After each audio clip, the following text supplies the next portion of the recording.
Namaste. So today, let's see what happened when Krishna went to Mathura.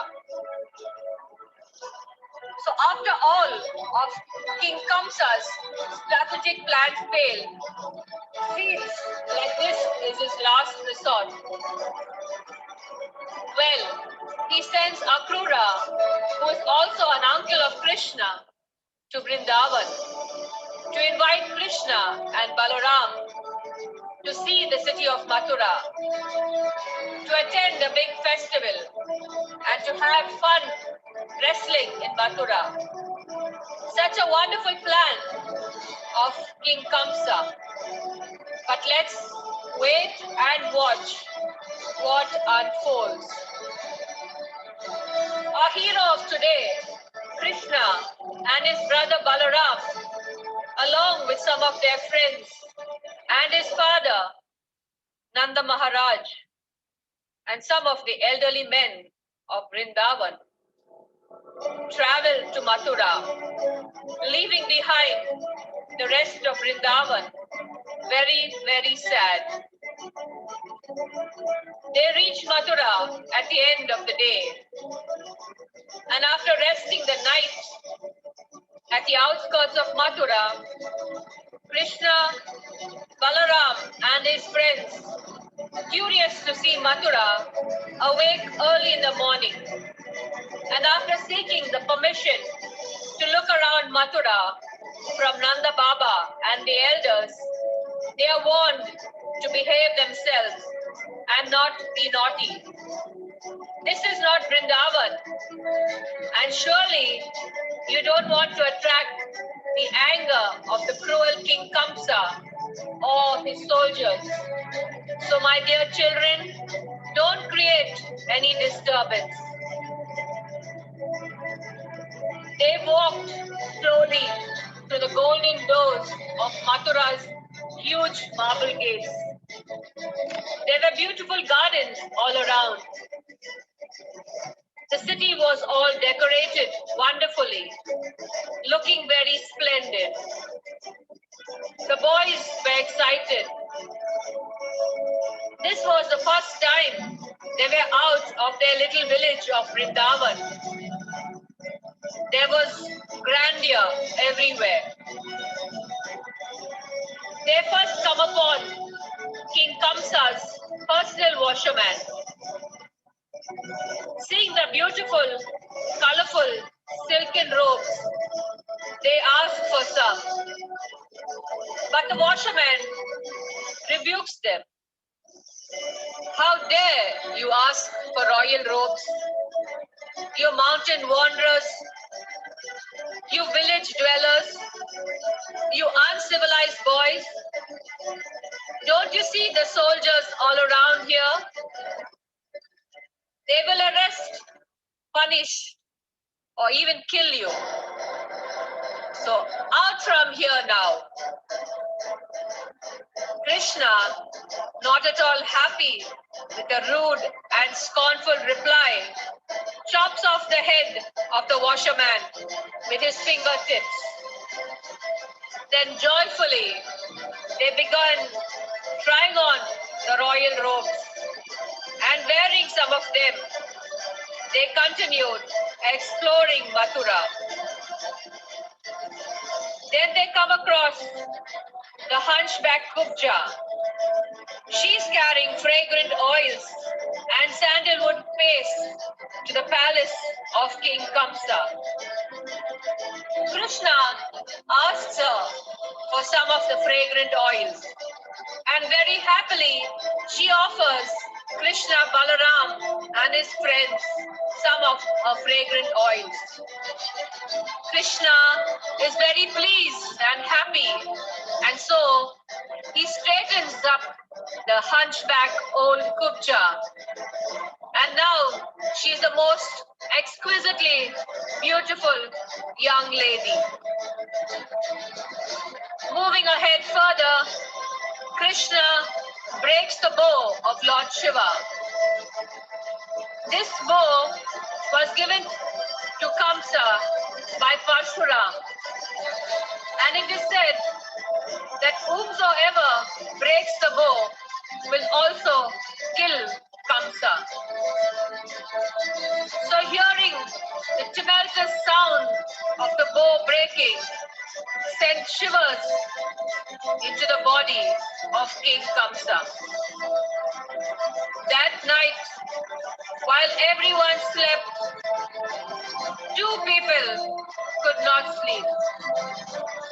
King Kamsa, who feared his death, and Nanda Baba, who feared the safety of his two little boys. Next day, Krishna and Balaram were ready with their yellow and blue dhotis. They looked splendidly beautiful. The sounds of beating of drums and music filled the air. The boys hurried to the wrestling arena, but were stopped by Kuvalapida, standing right in the middle of the gateway, blocking the entrance. He was the biggest elephant they had ever seen. The elephant tried to catch Krishna with his huge trunk, but Krishna quickly jumped behind and caught his tail, pulling him and dragging him side to side, moving cleverly between his legs.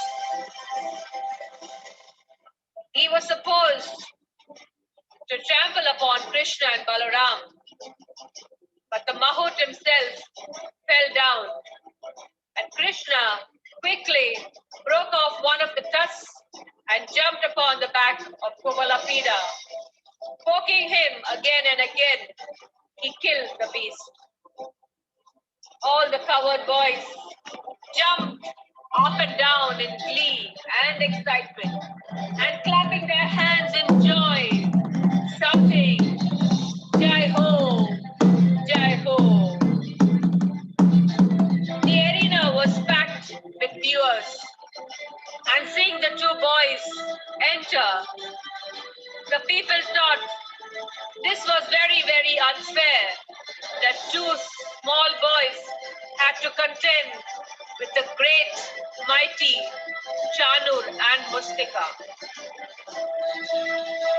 Many bands played music to usher in the start of the game.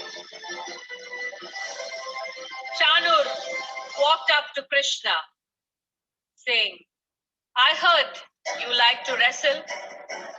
Come on, let's fight.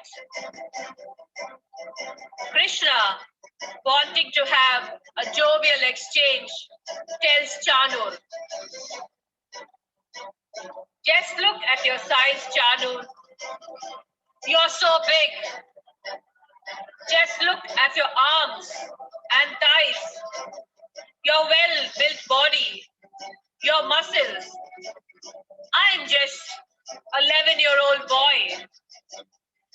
So small, gentle and soft. I don't know this wrestling. So how can I fight with you? Chanur's eyes opened wide. What?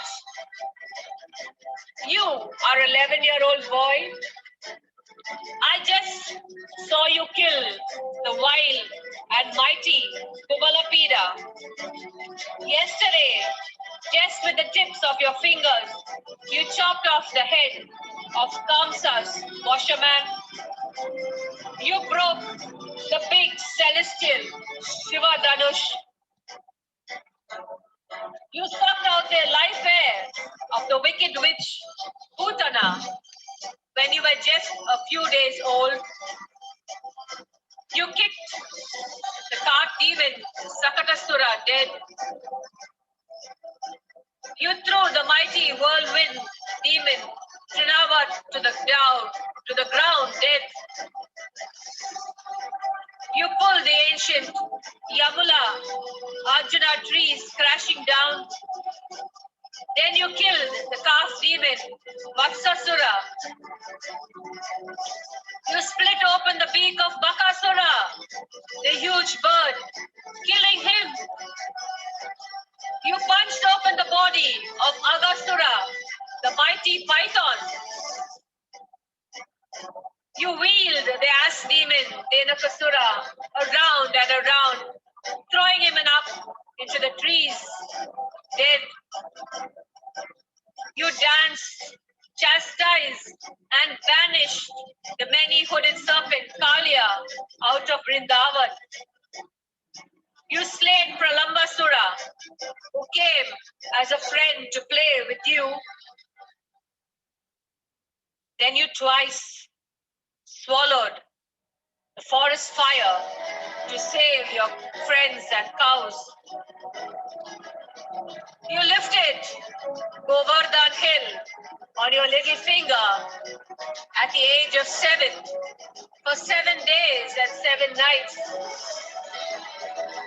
When you were just a little boy to save the inhabitants of Vrindavan from the wrath of Indradev's wrathful pride. You killed the angry bellowing bull Arishtasura. You punched Kesi, the horse demon, in the mouth, killing him. You finished off the trickster Vayamasura. Just whom do you think you're fooling, my dear boy? Joking around like this? I know you are wonderfully strong. Now the tyrant King Kamsa and the people have gathered here to see you wrestle. So you please wrestle with me and your brother with Mustik. They lock together, hand to hand, leg to leg, head to head, chest to chest. They punch and grab, caught and threw one another down, dragged and punched. Finally, getting the better position on Chanu, Krishna punched him and wheeled his huge body around and round and threw him down to the ground, dead. All Chanu's valuable bangles and jewelry lay scattered along with him on the floor.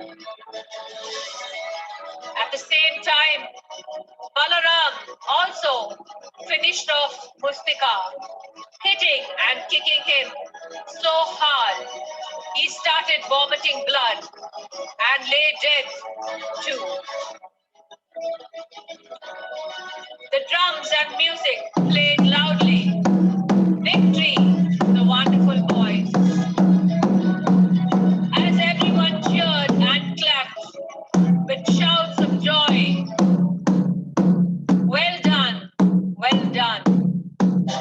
Jai ho, Jai ho. Only Kamsa did not clap, but screamed. Stop the music! Stop beating the drums! By my order, catch these two boys and Nanda. Kill Nanda and Vasudev. They have conspired and hit these two boys. Kill my father Ugrasen too. Krishna could not tolerate anymore the rantings of King Kamsa. He jumped to the throne, knocked off Kamsa's crown, grabbed him by the hair and dragged him down to the wrestling arena. Krishna threw the demonic king to the ground, sat upon his chest and punched him again and again. The fearful Kamsa was killed just by the punching of the little Krishna. Krishna then dragged the body of Kamsa all around the arena for everyone to see that the demoniac king Kamsa, whom everyone feared, was now killed. The shouting of Jai, Jai, Shri Krishna was thundering everywhere. The Jai Ho was just ear-shattering. It is believed that King Kamsa was killed on the Dasami Tithi in the month of Kartik, Shukla Paksha, which is today. And I'm so glad that I could tell this story today to all of you. If you liked the content, please like, share, and subscribe. Give us a thumbs up and show your love. Thank you. Namaste.